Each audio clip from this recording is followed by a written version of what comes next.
Bonjour Eric. Bonjour Christine. Est-ce que tu pourrais nous parler de ton parcours de vie? Qu'est-ce qui s'est passé pour toi et qui t'amène à être qui tu es aujourd'hui, s'il te plaît? Qu'est-ce qui s'est passé pour moi et qu'est-ce qui m'amène à être? C'est une sacrée question. Si je prends les éléments peut-être forts de ce parcours ou importants, en tout cas pour moi, il y a évidemment une formation, une formation, l'université. J'ai fait de la géographie et quand je me suis inscrit en fac de géographie, je pensais que c'était ça pour moi qui était bien. Parce que j'imaginais que j'allais être dehors, géographie, espace, cartes, je me voyais dehors. En fait non, pas du tout, j'étais dans les salles de classe, mais c'est là que j'ai rencontré l'université. Et en faisant de la géographie, après je suis parti sur les sciences politiques et j'ai découvert que des enseignants et des enseignements pouvaient être passionnants. En fait, j'ai commencé à découvrir l'école un peu à la fin de mes études en sciences politiques. C'est dommage, mais j'ai pu comme ça en profiter. Donc voilà pour la formation de la géographie, de la science politique et du journalisme. Ça m'a aidé à comprendre dans quel monde nous naviguions et ça m'a aidé à apprendre une pensée des choses et du monde. Je ne sais pas si elle était bonne, mais apprendre à penser les choses. Après, il y a eu un deuxième gros paquet qui m'a beaucoup marqué, c'est tout ce qui est montagne, parce que j'étais guide de montagne, accompagnateur, j'emmenais des gens, voilà, j'ai passé toutes les formations de montagne. Et la montagne est une sacrée maîtresse au sens enseignant. Parce que déjà, quand on y va tout seul, il ne faut pas trop se tromper, parce qu'on peut évidemment avoir des accidents, mais quand en plus on emmène des gens, un groupe, eux ils te payent, ils te donnent une rémunération pour que tu leur fasses vivre un moment agréable et que tu les ramènes en sécurité dans la vallée. Donc ça nécessite une acuité, une attention et une découverte du milieu vivant montagnard qui intuitive à cette époque, mais qui m'a beaucoup marqué. Je me rappelle d'avoir fait un parcours dans le brouillard total, c'était la 20e fois que je le faisais, et d'avoir retrouvé le chemin dans la neige et dans le brouillard alors qu'il n'y avait plus aucune marque. C'est juste une manière de dire que les espaces t'imprègnent, tu finis par faire corps ou lien, pas forcément de manière consciente. Ça m'a beaucoup marqué. Donc la montagne m'a emmené en Colombie ensuite, parce qu'il y a une montagne étrange là-bas, qui est la plus haute montagne du monde en bordure de mer. Donc on m'a dit 6000 mètres d'altitude, au bord de la mer, 38 km de la mer des Caraïbes. Waouh, donc montagne, j'ai été regardé. Puis on m'a dit il y a des Indiens. Alors j'étais toujours fasciné depuis tout petit, moi dans les cow-boys et les Indiens, j'étais toujours les Indiens. Moi. Voilà, donc je vais voir cette montagne, elle est effectivement fascinante. Elle a cet climat, cet écosystème, enfin elle est étrange cette montagne. Et elle est toute seule, plantée au milieu d'une plaine. On ne comprend pas comment elle est arrivée là. Et j'essaie de faire les sommets, un œdème pulmonaire à 5000 mètres, de l'eau dans les poumons, plus d'oxygène dans le sang, et là tout seul, perdu au milieu de cette montagne, à 4 jours de marche de la première piste, sans taquis, machin satellite, sans rien. Juste un peu d'oxygène dans la tête pour te dire, et là, tu fais quoi? Et j'ai eu la chance que deux petites taches blanches passent à l'horizon. J'ai appris plus tard que c'était un papa et son fils qui ont dû voir la tache rouge, j'avais un anorak rouge, décider de descendre, de me ramasser, de me sauver, de me mettre sur une mule et de me sauver la vie. Je leur avais demandé longtemps après, quand je les ai retrouvés, mais finalement, pourquoi vous avez accepté de descendre comme ça? Et ils m'avaient dit très sérieusement, parce qu'on ne voulait pas laisser de poubelle dans nos montagnes. Et là, j'ai découvert des gens qui m'accompagnent toujours, qui ont marqué ma vie parce qu'ils portaient un autre regard sur le monde, une autre posture au monde. Les Indiens en général, et ceux-là en particulier, les Kogi, les Indiens Kogi, qui ont la particularité d'être la dernière société précolombienne encore en état de marche. C'est 12 000 personnes qui n'ont pas eu de rupture historique depuis 4000 ans. Et ça fait une perspective, parce que tout ce que tu as, où tu es, où tu penses, du coup est remis en effet miroir, en questionnement permanent, sur une autre société qui pense différemment, qui regarde différemment, qui a une autre posture, qui a l'air de vivre bien, ils sont heureux, tout, et donc ça va pour eux, dans leur choix, mais c'est pas le même choix que toi.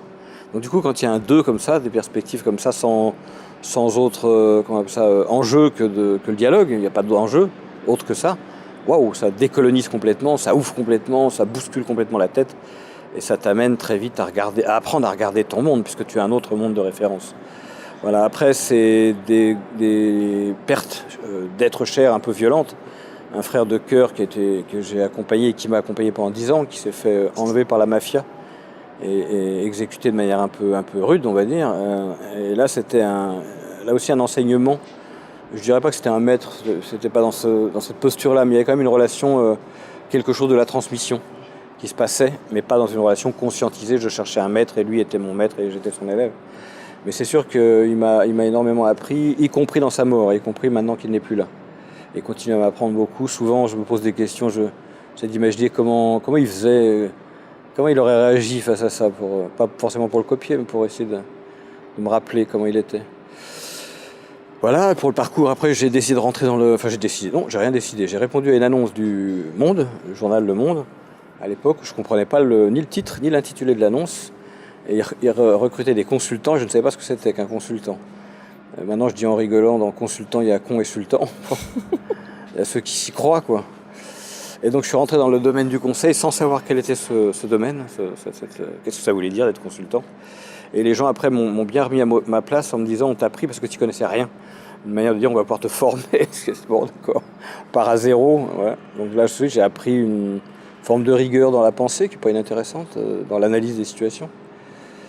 Voilà, et puis qu'est-ce qui a contribué encore à mon chemin? Le fait d'avoir des espaces de vie très différents.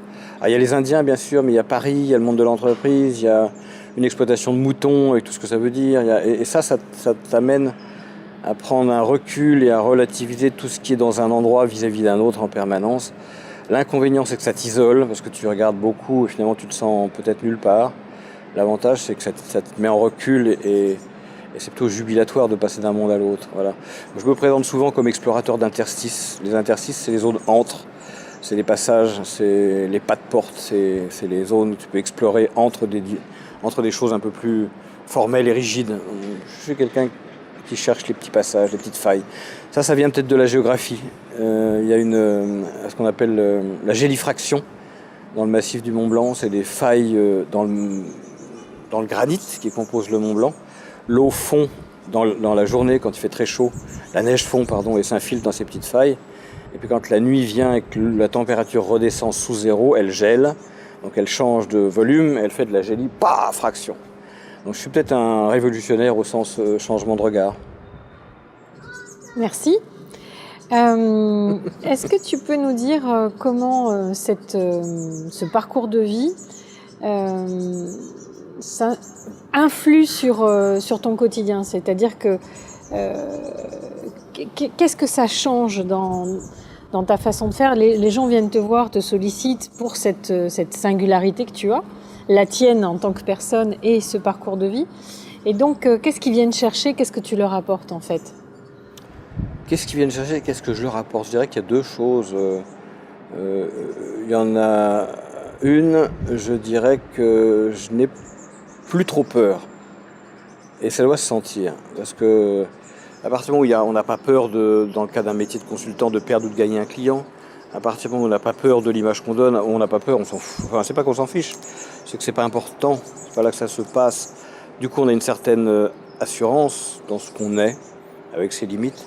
Et je pense que ça doit se sentir pour les gens, ça doit donner une impression d'ancrage et d'assurance, peut-être, c'est l'idée que je m'en fais en tout cas. Mais en tout cas, j'ai pas peur. Donc quand on va chez un client, si on se dit jamais il va, voilà, si on est en posture d'avoir peur, il va le sentir et ça va pas se faire.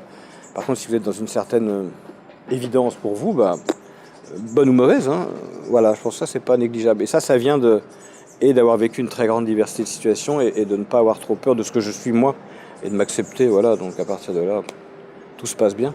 Ensuite, je me dis que tout est enseignement partout, donc ça vient aussi nourrir le non-peur, la non-peur.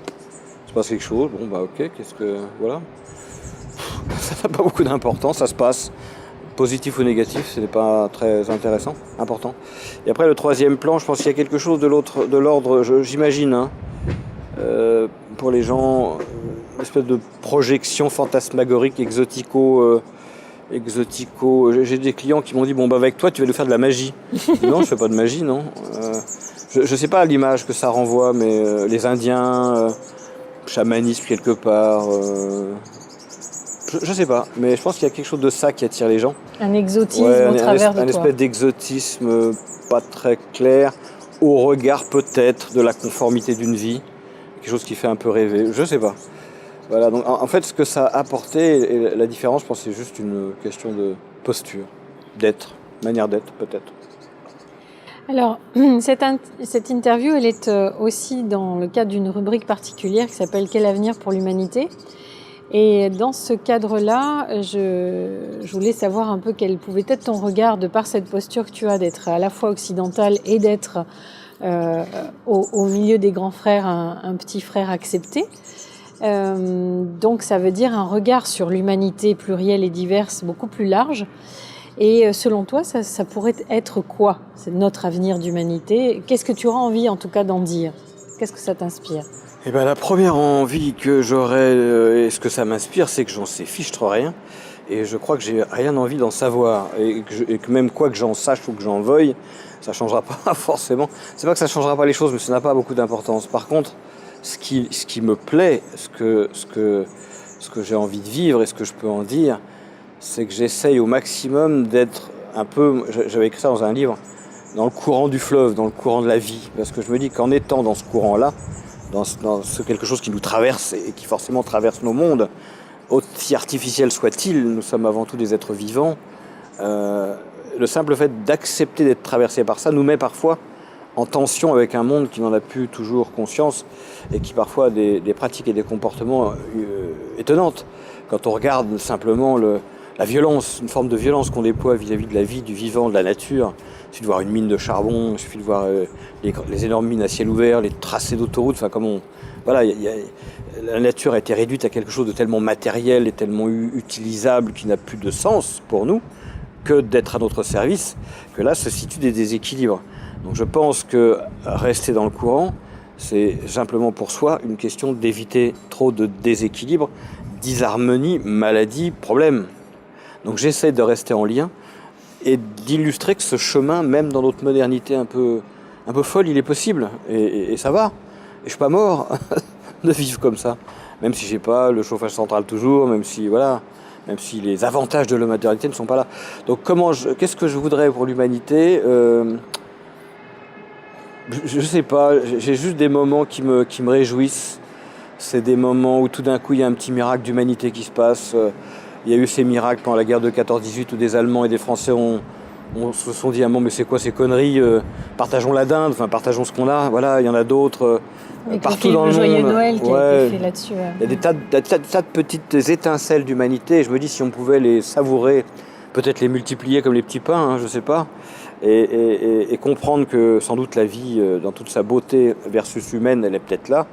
Voilà, ça c'est quelque chose que j'aime bien, parce que c'est des moments où je me sens transporté par l'histoire de la vie.